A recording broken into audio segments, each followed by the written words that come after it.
Muy bien, estamos, gracias a Dios, listos en Juan capítulo 9. La semana pasada vimos el capítulo 8, que es un capítulo controversial, por lo menos en los primeros 11 versículos, pero vimos cómo hay un antecedente, ¿no?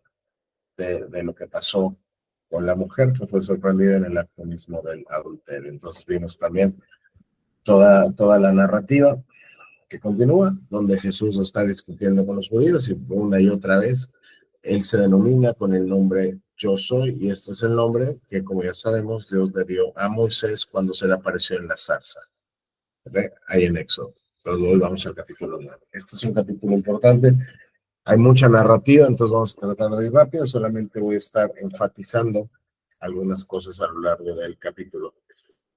Y vamos a tratar de ir como pensando y reflexionando cómo podemos aplicar lo que vamos aprendiendo acá a la vida diaria de cada quien. Entonces, mientras caminaba, Jesús vio a un hombre que era ciego de nacimiento. Entonces Jesús está caminando y nos plantean, digamos, el escenario. Hay un hombre que desde que nació ciego. Él nunca ha visto. ¿Ok?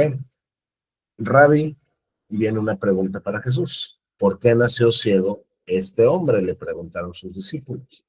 ¿Fue por sus propios pecados o por los de sus padres? No fue por sus pecados ni tampoco por los de sus padres, contestó Jesús. Nació ciego para que todos vieran el poder de Dios en él. Entonces, aquí comenzamos y los discípulos consideran, asumen que hay una conexión directa entre el pecado y la condición de este hombre ciego. O sea, en su mente, y es desde luego, bueno, pues un error, en su mente todo sufrimiento tiene que provenir de un castigo de Dios. Ahora, es cierto, y lo hemos visto ya durante mucho tiempo, que Dios castiga el pecado. Dios envía sufrimiento como un castigo para santificar a su pueblo de sus pecados.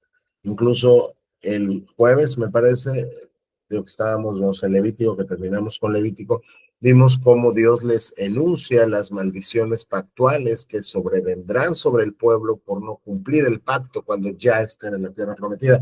Y llegaba a cosas tan graves como comerse a sus propios hijos y enfermedades y miseria y etcétera, etcétera.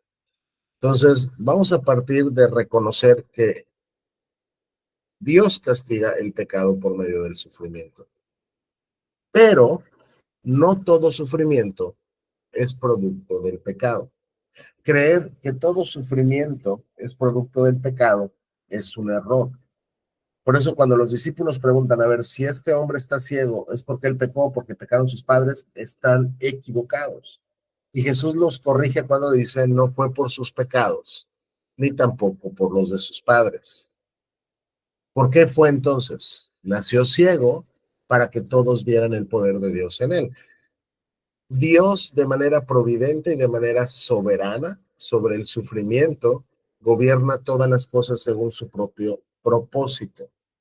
Es decir, hay veces que Dios manda el sufrimiento no como un castigo por el pecado, sino para que su gloria sea desplegada de manera más clara y más escandalosa y más visible.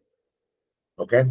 Entonces, lo que Cristo deja aquí claro es que el sufrimiento que este hombre padecía desde que nació era parte de un plan preordenado por Dios para mostrar su propia gloria.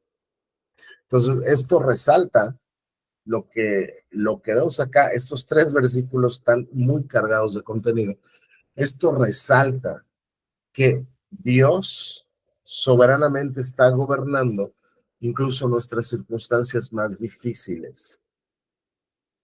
Y no necesariamente quiere decir que cuando estás sufriendo es por un pecado.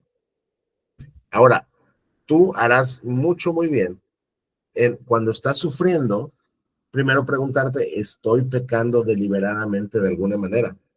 ¿No? Tienes que ir con el Señor, tienes que clamar al Señor y que Él te muestre si hay algo en tu vida que lo esté ofendiendo de manera particular, ¿ok? Y por lo cual te tengas que arrepentir. Sin embargo, la idea de que el sufrimiento siempre es causado por un pecado es falsa, ¿ok? Aquí en este caso el sufrimiento del ciego tenía un propósito divino y es manifestar las obras de Dios. Y, por ejemplo, lo que estamos diciendo acá lo podemos conectar fácilmente, y ya lo conocemos porque ya vimos Romanos, con Romanos 8:28, que nos dice, ¿dónde está el 28? Y sabemos que Dios hace todas, o sea, perdón, y sabemos que Dios hace que todas las cosas cooperen para el bien de los que lo aman y son llamados según el propósito que Él tiene para ellos, es decir, los cristianos. Dios hace que todas las cosas que suceden en tu vida sean al final para tu bien escatológico, es decir, para tu bien eterno, para tu bien final, que tiene que ver con el proceso de santificación con el cual Él te va construyendo, Él te va transformando a la imagen de Jesucristo. ¿Ok? Entonces, si nos ponemos a pensar un poco, digo, y me estoy deteniendo acá porque esto es importante, si nos ponemos a pensar un poco, hay algunos ejemplos bíblicos, ¿no? De cómo alguien está sufriendo y no es por causa de un pecado en particular. Uno, pues es este ciego, porque Jesús está diciendo claramente que no es por ningún pecado, sino es para que la gloria de Dios se manifieste. Pero, ¿cuál otro pueden pensar ustedes? A ver, acá vamos en mi casa, ¿cuál pueden pensar y quien quiera participar?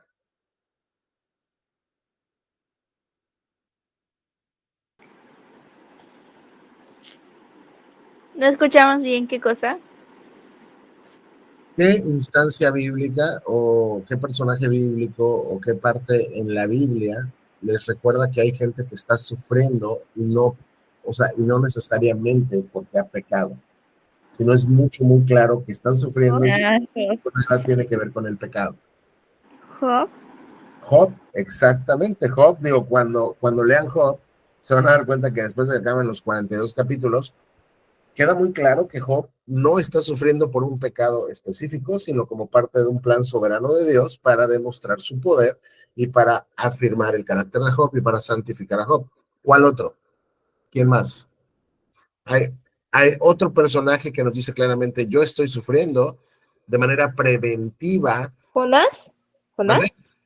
Jonás. Jonás. Bueno, él Bueno, sufre porque él está desobedeciendo claramente a Dios cuando le dice tienes que ir a Tarsis y él no quiere ir, ¿no?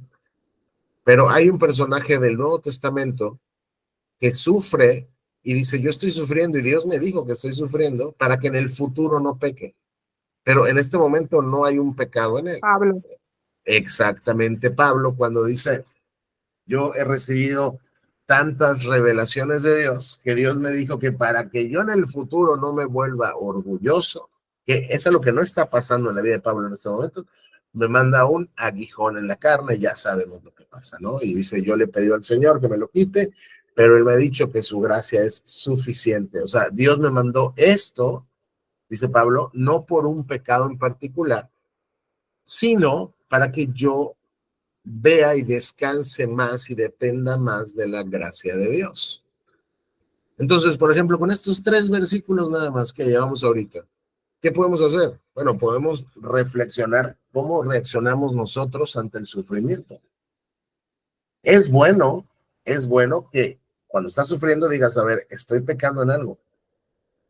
Y si te das cuenta, digo, todos pecamos todos los días, pero yo me refiero a un pecado en particular que estés cometiendo de manera deliberada. Y si lo encuentras, bueno, pues arrepiéntete y puede ser que por eso venga tu sufrimiento, pero si al final con una conciencia limpia, como Job dices, yo no sé por qué estoy sufriendo, entonces tú debes de pensar que probablemente tu sufrimiento no sea tanto un castigo como una oportunidad que Dios te está dando para santificarte y para que aprendas a confiar más en Él.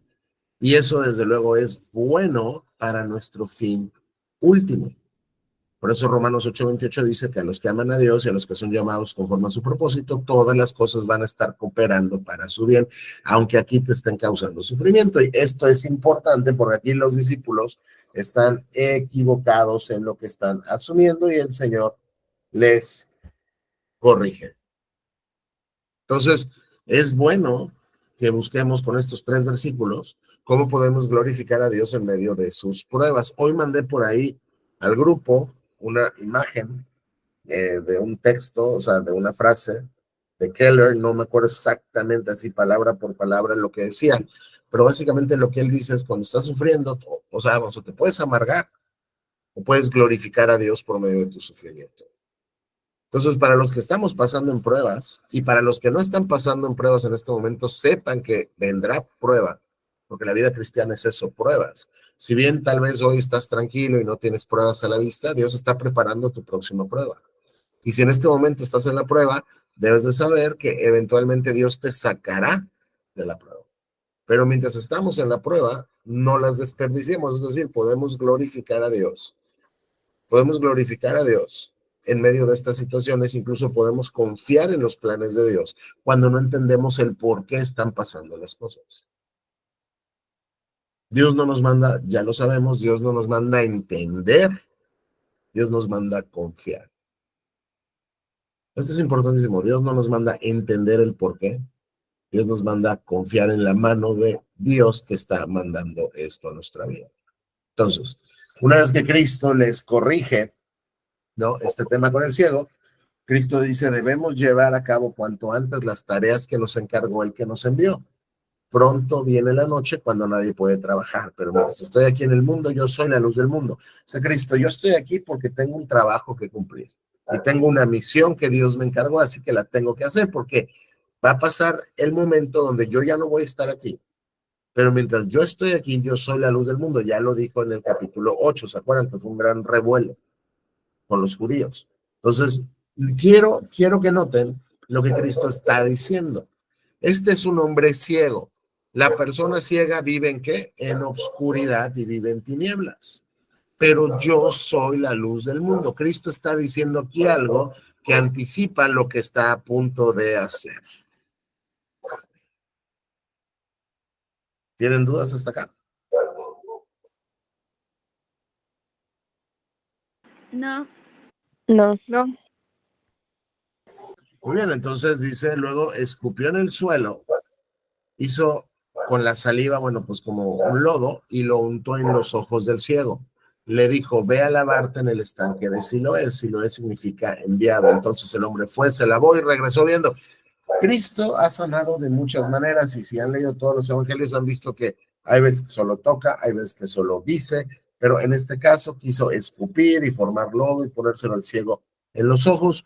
La Biblia no nos da luz del por qué Jesús está sanando, digamos, en este caso de esta manera. Sin embargo, Cristo le dice, ya te puse la tierra en los ojos, ahora ve a tal estanque en Siloé y tienes que lavarte. El hombre fue, se lavó y regresó viendo. Ahí está el milagro. Entonces, un hombre ciego de nacimiento, que estaba ciego para que las obras de Dios fueran glorificadas, regresó viendo. Sus vecinos y otros que lo conocían como un pordiosero ciego se preguntaban, ¿qué se preguntaban sus vecinos? ¿No es ese el hombre que solía sentarse a mendigar? La gente que lo conocía desde siempre, sabía que desde nacimiento era un ciego y solo mendigaba. Y de repente lo ven viendo. Y entonces, vamos, algunos decían que sí era ese, pues otros decían no, solo se le parece, pero el mendigo seguía diciendo sí, soy yo. Le preguntaron, ¿quién te sanó? ¿Cómo sucedió? Es un gran milagro. Tienes a un ciego de nacimiento que tú conoces desde siempre, que no puede ver, que de repente está viendo. ¿Ok? ¿Quién te sanó? ¿Cómo sucedió? Él les dijo, el hombre al que llaman Jesús hizo lodo, me lo untó en los ojos y me dijo, ve al estanque de Siloé y lávate. Entonces fui y me lavé y ahora puedo ver. Entonces él da testimonio de que fue Jesucristo quien lo sanó. ¿Dónde está él hoy? Vamos, y le preguntan, vamos ahora, y él contesta, no lo sé. Ahora, es muy importante que veamos que nos está contando solo un milagro de una persona ciega, pero luego, con lo que viene a partir del 13, Juan va a estar contrastando a dos cegueras diferentes. Una es una ceguera física y la otra es una ceguera espiritual. ¿Ok?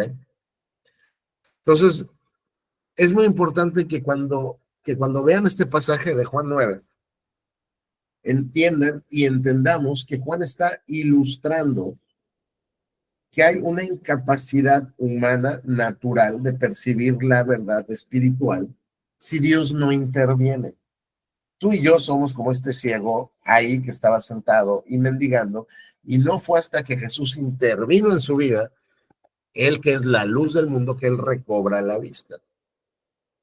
¿Por qué? Porque Pablo nos dice que la ceguera espiritual es un símbolo del estado caído del hombre. O sea, cuando vas a Corintios, simple y sencillamente, es más, vamos ahorita rapidísimo. Otro, a ver dónde está.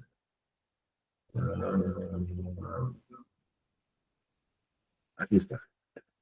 Dice que Satanás, quien es el Dios de este mundo, ha cegado la mente de los que no creen. Hay una ceguera espiritual, son incapaces de ver la gloriosa luz del Evangelio.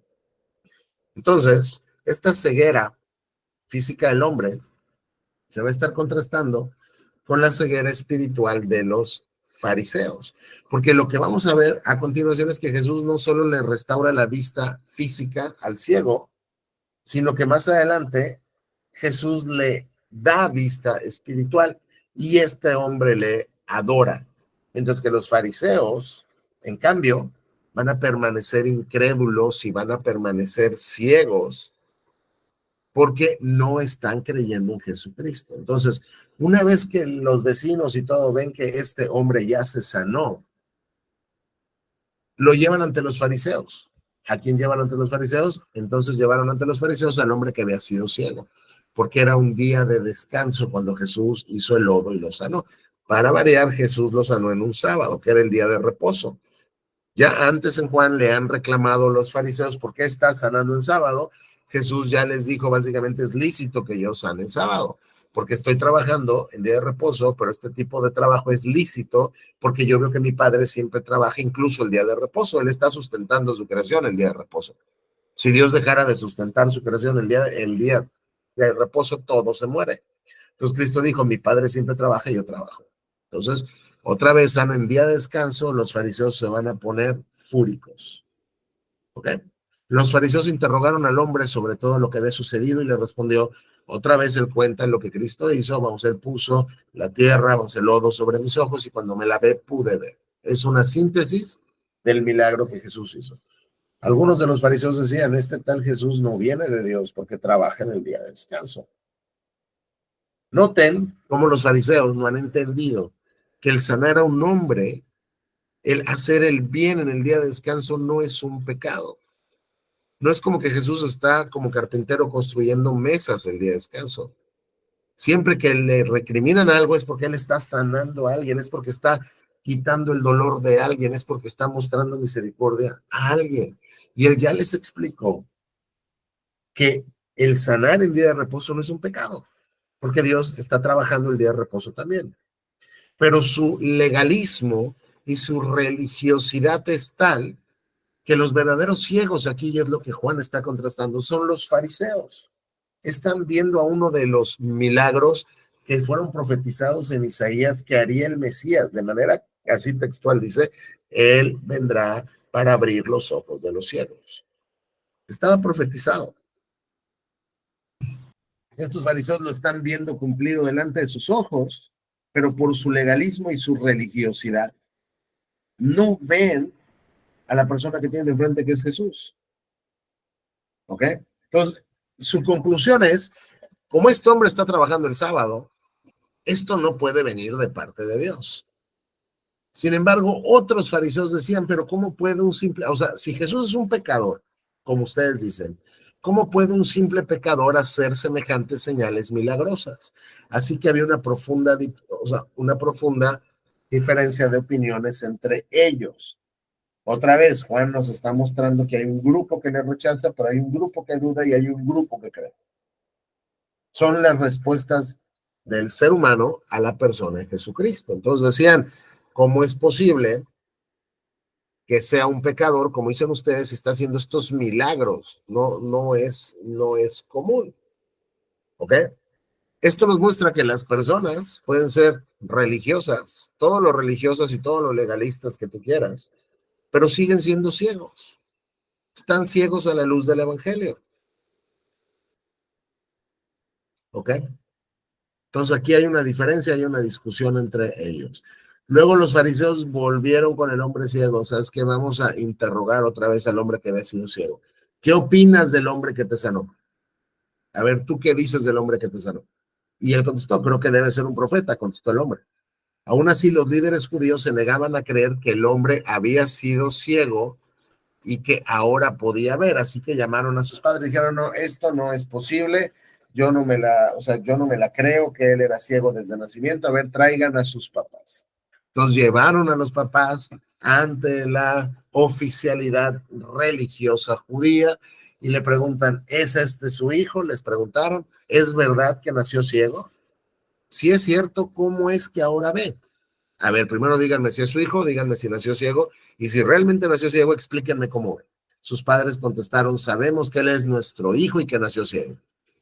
Eso te lo puedo asegurar. Él es mi hijo y él nació ciego, pero no sabemos cómo es que ahora puede ver ni quién lo sanó. Pregúntenselo a él, ya tiene edad para hablar por sí mismo.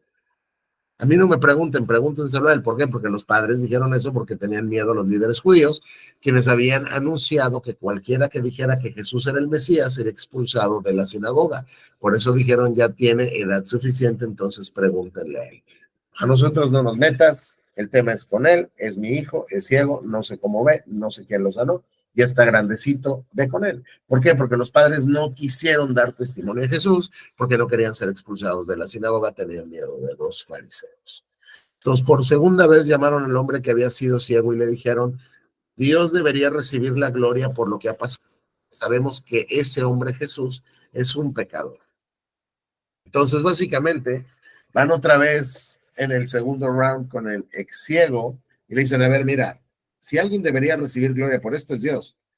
Ahora, no te creo que haya sido Jesús porque él es un pecador y él no puede estar relacionado con Dios. Los fariseos y lo que Juan nos está mostrando aquí, porque ya vamos al capítulo 9, ya Jesús muchas veces les dijo que él era Dios, que él y el Padre son uno, que él y el Padre están conectados y ellos no lo entienden. Entonces, lo que Juan nos está mostrando aquí, en esta frase de los fariseos, es que de verdad los ciegos son ellos. Y yo sé que a veces, cuando leemos esto, decimos, híjole, estos fariseos de verdad estaban súper mal, pero hay veces que tú y yo somos exactamente como estos fariseos. Porque sin importar la gloria de Dios que vemos en su palabra, sin importar las cosas que Dios nos dice de manera clara en su palabra, no confiamos en él. Y entonces nos estamos comportando como estos fariseos. Si bien jamás vas a decir que Jesús es un pecador porque eres cristiano, pero no le das el crédito suficiente a la palabra de Dios. Por eso es que todavía muestras y muestro y mostramos que hay áreas de ceguera espiritual en nuestras vidas. Entonces lo que le dicen es, a ver, este Jesús es un pecador. Y el ciego, el ex ciego les contesta, yo no sé si es un pecador, respondió el hombre, pero lo que sé es que yo antes era ciego y ahora puedo ver. Señores, yo lo único que sé es que yo no veía y hoy veo. Eso es todo lo que puedo, o sea, es todo lo que les puedo decir. Pero ¿qué fue lo que hizo? Le preguntaron, ¿cómo te sanó? Miren, exclamó el hombre, ya les dije una vez. O sea, le vuelven a preguntar, a ver, ¿pero qué hizo? Quiero que me expliquen. Oigan, ya les expliqué, ya les dije una vez. ¿Acaso no me escucharon? ¿Para qué quieren oírlo de nuevo? Ustedes también quieren ser sus discípulos. Entonces aquí ya el ex ciego es un poco sarcástico y les dice, oye, yo ya te dije, yo ya te conté. ¿Para qué quieres que te cuente lo mismo? ¿Acaso tú también quieres creer en él? Entonces ellos lo insultaron y dijeron, tú eres su discípulo, pero nosotros somos discípulos de Moisés. Sabemos que Dios le habló a Moisés, pero no sabemos ni siquiera de dónde proviene este hombre. Entonces los fariseos cuando les dicen, oye, ¿quieres ser discípulo de Jesús? De inmediato los fariseos se enojan, ¿no? ¿Por qué? Porque no quieren que los vinculen con Jesús de ninguna manera. Dicen, no, bueno, tú serás su discípulo, pero nosotros seguimos a Moisés. Porque yo sé claramente que Dios le habló a Moisés, pero este hombre ni siquiera ve, o sea, yo ni siquiera sé de dónde viene. ¿Qué cosa tan extraña? Respondió el hombre. A mí me sanó los ojos y ustedes ni siquiera saben de dónde proviene. Sabemos que Dios no escucha a los pecadores, pero está dispuesto a escuchar a los que lo adoran y hacen su voluntad. Desde el principio del mundo, nadie ha podido abrir los ojos de un ciego de nacimiento. Si este hombre no viniera de parte de Dios, no habría podido hacerlo. Entonces el ex ciego les da una cátedra teológica a los fariseos, a la oficialidad religiosa del pueblo de Israel, a los que son amigos de Moisés, a los que son discípulos de Moisés, a los que lo saben todo, a los que están llenos de un orgullo tal que los hace permanecer ciegos al evangelio. Y lo único que el ciego les dice es, mira, lo que sabemos es que Dios no escucha a los pecadores. Ustedes afirman que Él es un pecador, pero Dios no escucha a los pecadores. Él escucha a los que hacen su voluntad y a los que lo adoran. Y ahora, esto que me acaba de pasar no es normal, porque nadie puede abrir los ojos de un ciego de nacimiento. Así que la conclusión es, si Dios no escucha a los pecadores, pero sí escucha a los que hacen su voluntad, si este hombre no viniera de parte de Dios, no habría podido hacerlo. En pocas palabras, el ciego está dando testimonio de que Jesús no es un pecador, sino que Jesús viene de parte de Dios. Por eso hace los milagros que afirma y que realiza. Y le contestan, tú naciste pecador hasta la médula, le respondieron. ¿Acaso tratas de enseñarnos a nosotros? Y lo echaron de la sinagoga. Entonces, el resultado de esta entrevista con el ex ciego y los fariseos fue simple y sencillamente que él terminó expulsado de la sinagoga. Ahora noten cómo de verdad esta narrativa está contrastando al ex ciego y a los fariseos. Y esto es importante. ¿Por qué? Porque ese es el punto de Juan. La pregunta sería, ¿quién es realmente el ciego aquí? Cuando Jesús supo lo que pasó con el hombre, lo que había pasado, encontró al hombre, esto es, al ex ciego, y le preguntó, ¿crees en el Hijo del Hombre? El Hijo del Hombre, ya lo hemos visto, es el título que Jesús se da a sí mismo para identificarse con la humanidad, con la raza humana, pero el Hijo del Hombre es también un título mesiánico que se usa en Daniel, y lo vimos ya, que es un título que desde Daniel se le asigna al que va a ser el Mesías. Entonces, cuando Jesús se llama a sí mismo de esta manera, otra vez está diciendo, yo soy el Mesías. Entonces, Cristo le dice, ¿crees en el Hijo del Hombre? ¿Quién es, Señor? Contestó el hombre, quiero creer en él. Él sabe quién es el Hijo del Hombre, que es un título para el Mesías. Oye, ¿crees en el Mesías? Oye, Señor, ¿quién es? Yo quiero creer en él. Ya lo has visto, le dijo Jesús, y está hablando contigo. Y en este momento que Cristo le dice claramente, yo soy el Mesías, al hombre que acaba de sanar físicamente de su ceguera, Jesús entonces ya no solo le da la vista física, sino ahora le abre los ojos espirituales, y el hombre contesta, sí, Señor, creo, dijo el hombre. ¿Y qué es lo que pasó? ¿Cuál es el resultado de esta fe verdadera que tuvo este hombre por la intervención divina de Jesucristo? Y adoró a Jesús. La fe verdadera nos guía a la adoración de Dios. El fariseísmo, el legalismo, la ceguera espiritual no te permite adorar a Dios. Entonces Cristo con este hombre hizo dos milagros. No es solamente el milagro de los ojos físicos, sino aquí le abre los ojos espirituales, y entonces este hombre se convierte en un verdadero creyente. Entonces Jesús le dijo, yo entré en este mundo para hacer juicio, para dar vista a los ciegos y para demostrarles a los que creen que ven que en realidad son ciegos. Aquí está el punto de lo que les he estado explicando, que Juan está enfatizando. Yo vengo al mundo para hacer una división. Para los que saben que son ciegos les doy vista, y se está refiriendo aquí vista espiritual, y para demostrarles a los que creen que ven, para demostrarles a los que se creen buenos como los fariseos, para demostrarles a los que se creen justos como los fariseos, para demostrarles a los que creen que son discípulos de la ley y de Moisés como los fariseos, que en realidad ellos que creen que ven, en realidad son ciegos. Entonces, ese es el punto del capítulo 9 de Juan. El verdadero ciego no era el que estaba en el camino, mendigando con los ojos físicos sin luz. El verdadero ciego son estos religiosos que ante la vista de la gloria de Dios en el rostro de Jesucristo, en lugar de hacer lo mismo que hizo este hombre, de creer y entonces adorar, los fariseos lo que hacen es rechazarlo y eventualmente matarlo.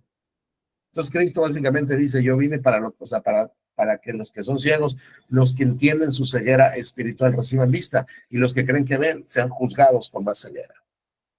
Algunos fariseos que estaban cerca, y los fariseos lo entienden, dice que unos fariseos que estaban cerca, pues lo escuchan y le preguntaron, ¿estás diciendo que nosotros somos ciegos?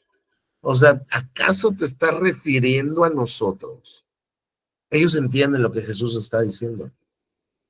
Y Cristo les dice, si fueran ciegos, no serían culpables, contestó Jesús. Pero siguen siendo culpables porque afirman que pueden ver. O sea, lo que le está diciendo es, sí, ustedes son los ciegos, pero se les tendría más misericordia y su castigo pues sería diferente si por lo menos reconocieran su ceguera. Pero como son ciegos y dicen que pueden ver, entonces yo los hago responsables, como si pudieran ver mucho más. ¿Sí me explico? O sea, lo que Jesús está ahí diciendo en el versículo 41 es, les voy a incrementar el juicio a ustedes porque ustedes dicen que ven. Si por lo menos reconocieran su ceguera, pues tal vez más misericordia. Pero como dicen que ven, como no se creen ciegos y en realidad son ciegos, pues entonces siguen siendo culpables. ¿Dudas, preguntas del capítulo 9? No, así está bien. No. Muy bien. Entonces vamos a entrarle al capítulo 10. Probablemente no lo acabemos, pero algo vamos a estar avanzando. Ahora, el capítulo 10 no es como que otro día, ¿no? Es la continuación de lo que Jesús les acaba de decir, de que son culpables porque ellos dicen que ven. Les digo la verdad, el que trepa por la pared de un redil a escondidas en lugar de entrar por la puerta, con toda seguridad es un ladrón y un bandido. Pero el que entra por la puerta es el pastor de las ovejas. Entonces acá, Cristo nos está diciendo de entrar. Si tú ves a una persona que está entrando a su casa por la puerta, generalmente, digamos, asumes que es el dueño de la casa o que tiene permiso para entrar en la casa, porque por la puerta es por donde entras y sales. Pero si ves una persona que está trepando una pared y se está colgando en la pared y se quiere meter por la pared, lo primero que vas a asumir no es que es el dueño de la casa, sino es que un ladrón. ¿Por qué? Porque no está entrando por dónde? Por la puerta. ¿Ok? Pero luego nos dice, el que sí entra por la puerta, por la puerta, ese sí es el pastor de las ovejas que están en ese redil. El portero le abre la puerta, ¿por qué? Porque es el pastor, entonces él puede entrar por la puerta, y las ovejas reconocen la voz del pastor y se le acercan. Esto es bien importante. Una oveja, dice Cristo, reconoce la voz de su pastor. Toda proporción guardada es, si tú tienes perritos, tú sabes que tus perritos reconocen tu voz y saben que eres su dueño. Entonces, cuando tú les hablas, ya saben que esa es tu voz, entonces la identifican y te siguen y se acercan porque están reconociendo tu voz. Lo mismo pasa con las ovejas. Y él llama a cada una de las ovejas, de sus ovejas, por su nombre y las lleva fuera del redil. Entonces, el pastor entra por la puerta, el pastor junta a sus ovejas reconocen su voz, se le acercan, le siguen, él las conoce, por eso las llama por su nombre, las conoce y las guía fuera del redil. Quiero que noten estas relaciones entre pastor, oveja que está haciendo Jesús. Una vez que reúne o reunido su rebaño, su propio, camina delante de las ovejas. Una vez que juntó a su rebaño, su propio rebaño, él va guiando a sus ovejas y ellas lo siguen otra vez. ¿Por qué lo siguen? Porque conocen su voz. Entonces, aquí hay una relación indisoluble entre el pastor que guía a sus ovejas y las ovejas que conocen a su pastor y por eso lo siguen. Y Cristo dice, nunca seguirán a un desconocido, al contrario, huirán de él porque no conocen su voz, es lo que ya dije. Entonces, los que oyeron a Jesús usar este ejemplo no entendieron lo que quiso decir. Entonces les dio la explicación. Les digo la verdad, yo soy la puerta de las ovejas. Primero Jesús dice, yo soy la puerta. Esa puerta que les dije por donde entra y sale el pastor, yo soy esa puerta. Todos los que vinieron antes que yo eran ladrones y bandidos, pero las verdaderas ovejas no los escucharon. ¿Quién es quien no entra por la puerta? Es quien no entra por medio de Jesucristo. En este caso, ¿con quién está hablando? Con los fariseos que le rechazan, que no le aceptan. Cristo le está diciendo, ustedes son los ladrones y son los bandidos que no entran por la verdadera puerta que soy yo, y las verdaderas ovejas, las que sí conocen la voz de su pastor, no los escucharon a ustedes porque ustedes no eran sus pastores. Y quiero que noten el orden de las cosas. Dice que no los escucharon porque estas eran verdaderas ovejas. Su esencia era la de una oveja verdadera, por eso no escucharon a los ladrones y bandidos que no entraron por la puerta y esa puerta es Jesús. Y otra vez nos dice, yo soy la puerta. Los que entren a través de mí serán salvos.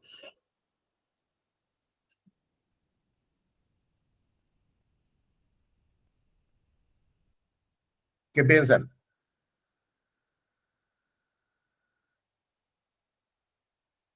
¿Qué es lo que está diciendo aquí Jesús? ¿Lo leo? Si quieres. Sí, yo soy la puerta, los que entren a través de mí serán salvos. Exacto. ¿Qué es lo que está diciendo aquí Jesús? Que él es el ladrón, que él es el pastor. Exacto, él no es el ladrón, él es el pastor, y lo que está diciendo es lo mismo que nos va a decir después en Juan 14:6, que yo soy el camino, la verdad y la vida.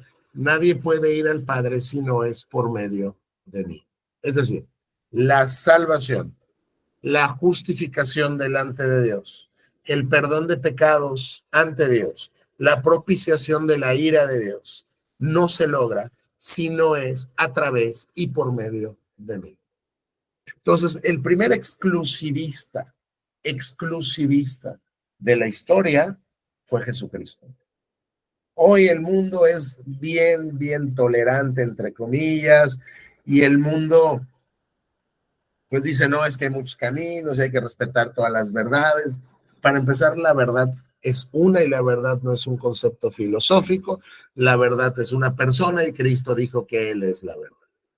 Entonces, la verdad es Jesús, la vida es Jesús, el camino es Jesús, la puerta es Jesús. Y Jesús dijo que si tú quieres llegar a Dios, tiene que ser por medio de Jesús, no por medio de Buda, ni por medio de Mahoma, ni por medio de la Virgen, ni por medio de nadie, ni de Vishnu, ni de Krishna, tiene que ser por medio de Cristo. Entonces, cuando Cristo dice que Él es el camino, está diciendo yo soy el único camino. Yo soy la verdad, yo soy la única verdad. Y la vida, yo soy la única vida. Y nadie puede ir al Padre si no es por medio de mí. Yo soy la única esperanza de salvación del hombre. Se los está diciendo a los fariseos. O sea, se los está diciendo a los fariseos. Yo soy la puerta, ustedes son los ladrones, yo soy la puerta, y los que entren a través de mí serán salvos. Entrarán y saldrán libremente y encontrarán buenos pastos. El propósito del ladrón, el propósito de ustedes, fariseos, es robar y matar y destruir. Yo sé que este versículo también se lo aplican a Satanás, pero aquí les está hablando en el contexto a los fariseos. Yo no soy el ladrón. El propósito del ladrón es entrar a robar, a matar y destruir, a causar daño. Mi propósito es darles una vida plena y abundante. ¿A quién? A mis ovejas. Entonces, somos diferentes. Ustedes son los ladrones. Yo soy la puerta. Por mí tiene que pasar el pastor para sacar a las ovejas. Y si nos quedáramos hasta aquí diríamos, oye, ¿y quién es el pastor? Pero Cristo en el versículo siguiente dice, yo soy el buen pastor. O sea, no solo soy yo la puerta, sino yo también soy el pastor. ¿Y qué creen? Soy un buen pastor. No soy cualquier pastor. Soy un buen pastor. Y aquí viene un versículo, digo, una frase que es extremadamente maravillosa. El buen pastor, yo, porque ya les dije que yo soy el buen pastor, da su vida, entrega su vida en sacrificio por las ovejas. ¿Saben qué? Yo como buen pastor, de manera voluntaria, es el punto ahí, de manera voluntaria, de manera intencional, de manera específica, yo entrego mi vida, yo sacrifico mi vida por mis ovejas. Noten que Jesús, y lo voy a decir aquí en el 10, ya más adelante, él tiene unas ovejas, y estas ovejas se las dio su padre, y él se va a sacrificar por estas ovejas. Este pasaje conecta con la doctrina de la expiación particular, es decir, por quién murió Jesús. Ya lo hemos discutido antes, no vamos a entrar hoy en el tema tan completo. Sin embargo, Cristo murió por su pueblo. Cristo no murió por todo ser humano del planeta. Cristo murió por su pueblo. Cristo murió por sus ovejas, garantizando su redención. Él no solo hizo posible la salvación, él la hizo eficaz para sus ovejas, para su pueblo. Y este buen pastor va a dar su vida en sacrificio por los que le pertenecen. El que trabaja a sueldo sale corriendo cuando ve que se acerca un lobo. Es decir, el que no es dueño de las ovejas, y en el contexto el que no las ama, porque el buen pastor creo que demuestra que ama a sus ovejas cuando sacrifica su vida. El que solo es un contratado, el que solo trabaja a sueldo, pero que no es dueño de las ovejas y que no las ama, sale corriendo cuando ve que se acerca un lobo. ¿Y qué hace? Pues abandona a las ovejas porque no son suyas y él no es su pastor. Entonces el lobo ataca el rebaño y lo dispersa. El cuidador contratado sale corriendo porque trabaja solo por el dinero y en realidad no le importan las ovejas. Hay gente, y recuerden que está hablando con los fariseos, que así como no son la puerta, sino son los ladrones y bandidos, hay gente que son los cuidadores a sueldo. Hay gente que solo está contratada y pues no lo hace en realidad por amor a las ovejas, así que cuando ve un peligro sale corriendo y se va porque no le importa el rebaño. Sin embargo, yo soy el buen pastor, conozco a mis ovejas y ellas me conocen a mí. Hay una relación simbiótica y una relación necesaria entre el conocimiento que el pastor tiene de sus ovejas y el conocimiento que las ovejas tienen del pastor. Yo las conozco y ellas me conocen. Hay gente que dice, yo conozco a Jesús. Y está bien que digas eso, ¿no? Como lo vimos en Santiago, eso se tiene que demostrar por medio de tu vida. Tienes que tener una vida transformada. No que seas perfecto, pero eres un cristiano que peca todos los días, pero se arrepiente todos los días, va y busca la limpieza de su padre y la capacitación del Espíritu. Sin embargo, se tiene que ver que eres cristiano por medio de tus obras. No es que te salven tus obras, ya lo hemos visto mucho en Romanos. Que no haya estado en Romanos, les sugiero que escuche Romanos toda la serie, porque ahí se aclara, 2, 3 cosas que estamos acá diciendo. pero es Dios te salva por gracia, por medio de la fe en Cristo, de manera gratuita, pero después de que te salva, Él te transforma en una persona nueva y entonces vives diferente. ¿Okay? Entonces, hay gente que dice, yo conozco a Jesús, pero la pregunta en realidad no es si tú conoces a Jesús, sino si Jesús te conoce a ti. Porque Él sí conoce a sus ovejas. Esta palabra de yo conozco mis ovejas, no es como que sé que tú eres María y tú eres Pedro, no, es un conocimiento íntimo, es una relación íntima, porque recuerden que los cristianos estamos unidos a Cristo, ya lo dijo Pablo en Efesios, y en todas sus cartas estamos unidos a Cristo. En realidad, de una o de otra forma toca la unión con Cristo del cristiano. Entonces, yo conozco mis ovejas y ellas me conocen a mí, como también mi Padre me conoce a mí y yo conozco al Padre. Noten que Cristo está comparando la relación de conocimiento entre el pastor y las ovejas como la relación de conocimiento que hay entre la Trinidad. En la manera en la que mi Padre me conoce, yo lo conozco a Él, así conozco a mis ovejas y ellas me conocen a mí. O sea, hay una unión absoluta con Jesucristo. Y entonces, como yo conozco a mis ovejas y ellas me conocen a mí, de la misma manera que el Padre a mí me conoce, yo lo conozco a Él, porque tenemos esta intimidad, es decir, estamos unidas, somos uno, así que por eso sacrificó mi vida por las ovejas. O sea, Cristo está dejando muy, muy claro que Él va a sacrificar su vida para proteger, para salvar a sus ovejas. Esto, desde luego, y lo hemos tratado ya, debería de producir en nosotros la gratitud y la obediencia a Cristo y a Dios por sobre todas las cosas. Es decir, no necesitamos a los falsos maestros, que hay hoy un montón en la televisión, que nos estén diciendo, no, tú mira, tú sigue a Dios, tú ven, o sea, tú sé cristiano y esto y lo otro, porque Él te va a bendecir, porque Él te va a dar un billete por ahí, porque Él te va a dar una casa más grande. No, ¿sabes qué? Si tú ya, no, hombre, si tú ya viste en fe ese Mercedes-Benz, Dios te lo va a dar. O sea, esa gente no conoce al Señor. Como dice Paul Washer, al infierno ellos y los que lo siguen, porque ellos no son cristianos, aunque se llamen cristianos, no tienen nada de cristianismo. Tú y yo seguimos a Cristo, y tú y yo soportamos las penurias, y tú y yo soportamos su trato, y tú y yo soportamos las pruebas, y tú y yo obedecemos y nos esforzamos por obedecer su palabra. ¿Por qué? Por lo que les he dicho siempre, porque Él derramó su sangre por mi alma. Y es lo que Él está enfatizando aquí. Así que por este conocimiento íntimo que tengo de mis ovejas y ellas de mí, yo me sacrifico por ellas. Además, tengo otras ovejas que no están en este redil, también las debo traer. Y aquí nos está hablando obviamente de los gentiles. Por aquí está en el contexto judío y les habla a los judíos, pero aquí nos dice, oye, y también las naciones, ¿eh? De entre las naciones tengo también ovejas y las voy a traer.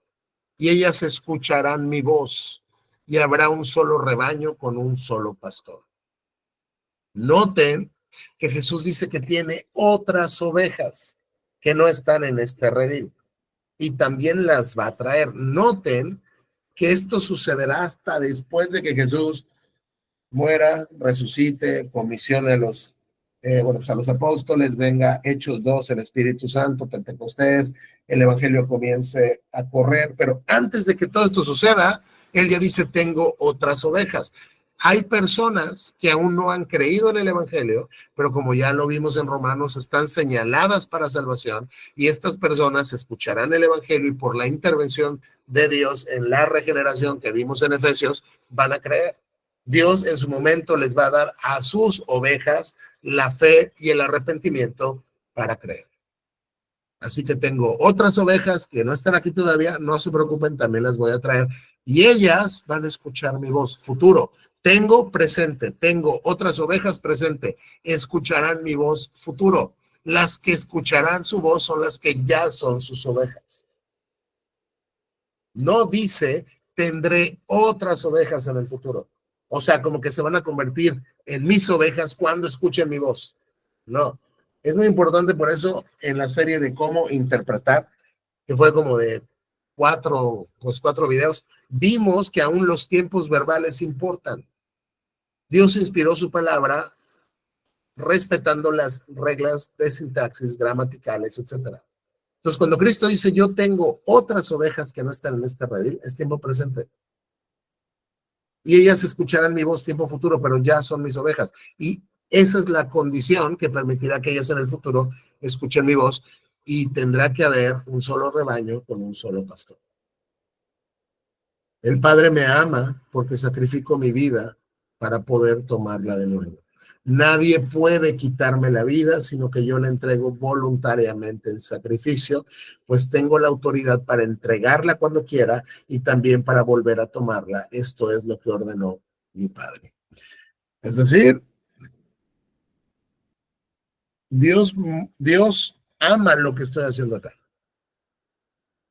Y lo verdaderamente interesante de esto es que este sacrificio del que estoy hablando una y otra vez, que yo voy a sacrificarme por mis ovejas, lo voy a hacer de manera, como les digo ahorita, intencional. No es como que yo voy a ser una víctima de las circunstancias y no habrá nada que yo pueda hacer y solo pues voy a llegar ahí a las circunstancias y pues ni modo. No, Cristo aclara que nadie le puede quitar la vida. Él es la vida, sino que Él cuando muere lo hará de manera voluntaria en sacrificio. Él fue voluntariamente a la cruz para la gloria de su Padre y para el bien de su pueblo. Él fue voluntariamente a la cruz porque ama a su Padre y porque ama a sus ovejas. Pero esto fue voluntario. Es muy famosa una frase de R.C. Sproul. En cierta ocasión alguien le quiso preguntar por qué cosas malas le pasan a la gente buena. ¿No? Es una pregunta hasta un poco filosófica. ¿Por qué cosas malas le pasan a la gente buena? Y R.C. Sproul contestó, eso solo ha sucedido una vez y él se ofreció. O sea, porque está claro que no hay gente buena. Es lo que dice Romanos. Nadie hay bueno. No hay justo ni aún uno. No hay quien haga lo bueno, no hay ni siquiera uno. O sea, para ti tú puedes ser una persona buena. Para la economía divina eres un terrible pecador. Nada más confróntate con la ley de Dios. Entonces lo que está diciendo es, no hay nadie bueno. ¿Sabes qué? Solamente una persona era buena y le pasó algo terrible, pero esta persona se ofreció. Es Jesús. Entonces Jesús luego nos recalca que Él tiene la autoridad para entregar su vida cuando Él quiera y también para tomarla de nuevo, porque esto es lo que su Padre ordenó, porque así es como tenía que suceder. Al oírlo decir esas cosas, la gente volvió a dividirse en cuanto a su opinión sobre Jesús. Algunos decían, está loco y endemoniado, ¿para qué escuchar a un hombre así? Hoy está diciendo cosas demasiado grandes del mismo. Otros decían, no suena como alguien poseído por un demonio. ¿Acaso un demonio puede abrir los ojos de los ciegos? Capítulo 9, que es el mismo contexto. Recuerden que es la misma conversación que estaban teniendo al final del 9, la que continúa aquí en el 10. Entonces aquí Jesús nos dice, yo soy la puerta, yo soy el pastor, y una y otra vez nos afirma que Él tiene una misión y su misión es entregar su vida por las ovejas.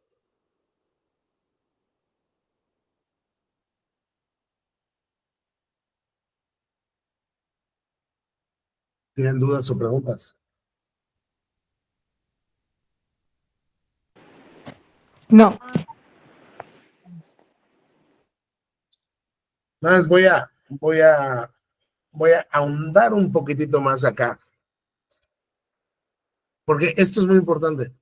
Yo creo que después vamos a hacer como una serie de lo que se conoce hoy como las 5 solas, no, bueno, las doctrinas de la gracia, que tienen que ver con la soteriología, con la doctrina de la salvación desde una perspectiva reformada. Pero cuando Dios te regenera, ya lo vimos en Efesios, también si pueden escuchar Efesios, ahí van a entender más. Ya lo vimos en Efesios, Dios te regenera cuando tú eras un cadáver espiritual, cuando estabas muerto en tus delitos y pecados, no cuando estabas enfermo, estabas muerto, tú no respondías, tú no tenías vida y Él te da vida, eso se llama regeneración, te da fe, te da el arrepentimiento y cuando Él te da esa fe, tú voluntariamente crees, pero Él te la está dando, pero tú voluntariamente crees, es una paradoja.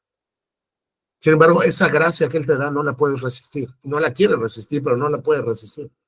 Y esa doctrina seminal ya está aquí en el versículo 27. Mis ovejas escuchan mi voz y yo las conozco y ellas me siguen. O sea, cuando una oveja de Cristo en realidad escucha la voz de Cristo, ella no puede hacer otra cosa sino seguir a Cristo. Y el resultado él es, les doy vida eterna y nunca perecerán.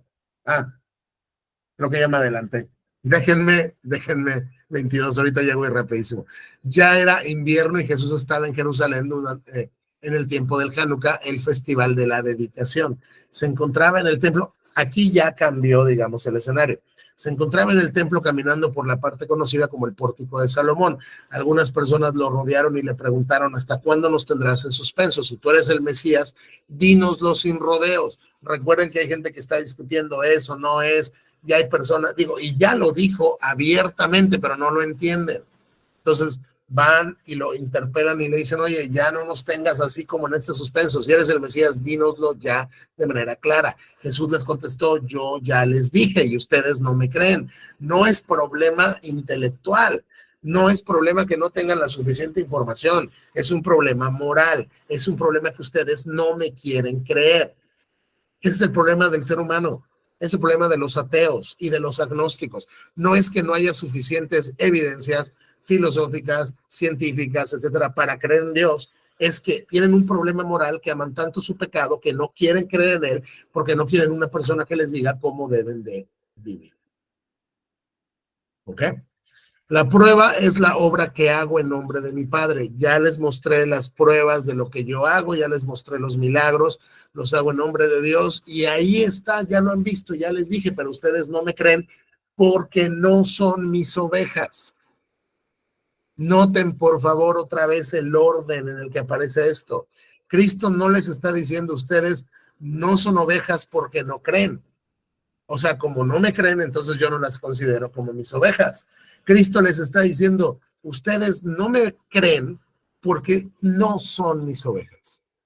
Así como ya nos dijo que tiene otras ovejas que creerán después, pero ya son sus ovejas, estas personas no le pueden creer porque no son sus ovejas. No es como que se convierten en sus ovejas cuando creen, es que no pueden tener fe porque no son de antemano sus ovejas. Esto tiene que ver total y completamente con la doctrina de la elección soberana de Dios en la salvación, que ya exploramos a detalle en Romanos. Juan es un evangelio absolutamente calvinista. Juan no deja lugar a dudas de cómo funcionan las cosas. Ustedes no me pueden creer, hay una imposibilidad de creerme y la razón es que esencialmente no son míos. Porque los que son míos, mis ovejas, escuchan mi voz. Y yo las conozco.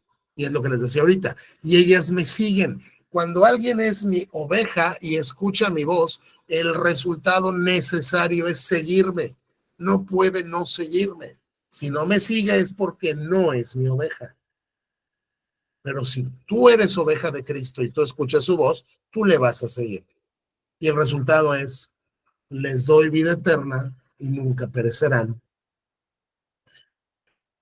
Aquí hay mucho que decir, pero lo voy a decir rápido. La salvación no se pierde, no se puede perder.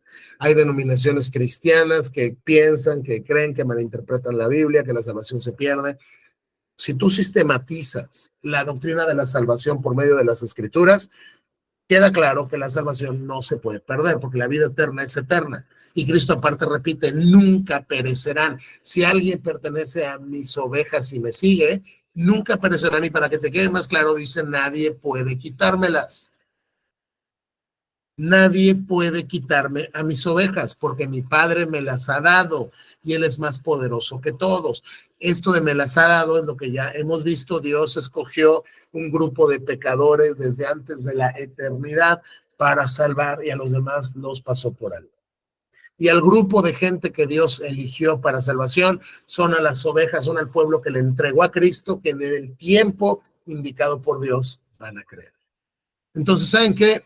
Mis ovejas cuando me sigan, cuando me sigan porque reconocen mi voz y la reconocen porque son mis ovejas, van a tener vida eterna y no van a perecer y nadie jamás me las va a quitar porque mi Padre me las ha dado, Él me las regaló y Él es más poderoso que todos. Nadie puede quitarlas de la mano del Padre. El Padre y yo somos uno.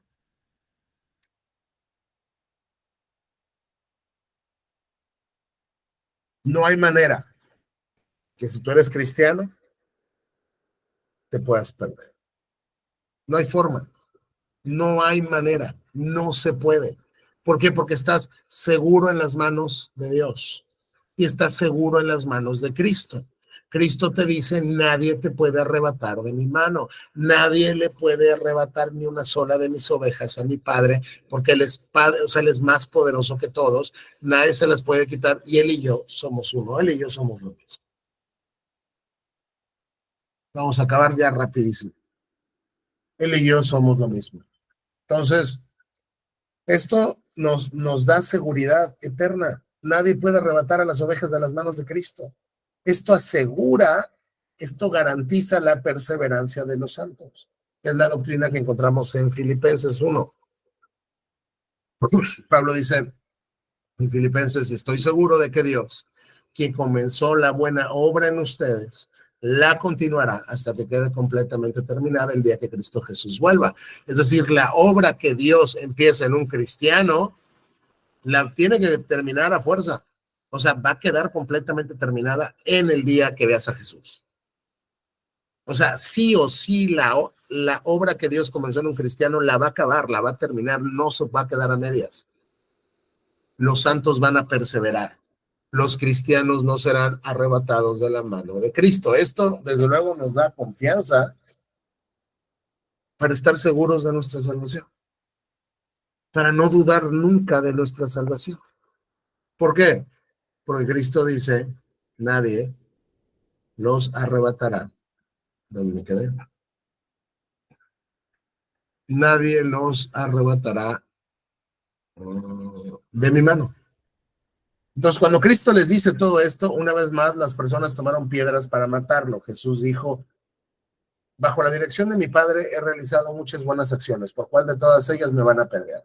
No te apedreamos por ninguna buena acción, sino por blasfemia, contestaron. Tú, un hombre común y corriente, afirmas ser Dios. Ellos entendieron lo que los intelectuales de hoy no entienden, que dicen, Cristo nunca dijo que él era Dios. Por favor, lean Juan. Bueno, lean la Biblia en general, pero lean Juan. O sea, ellos por algo lo quieren matar. Entonces, cuando Cristo termina de decir esto, yo y el Padre somos uno, es decir, yo y el Padre somos la misma esencia, yo soy Dios, están seguros mis ovejas en mi mano, nadie las puede arrebatar de mí. La gente de inmediato toma piedras porque el castigo por blasfemia era la muerte. Y Jesús dice, a ver, espérame, ¿por cuál de todos mis milagros y buenas obras me vas a matar? O sea, yo pecado no he cometido.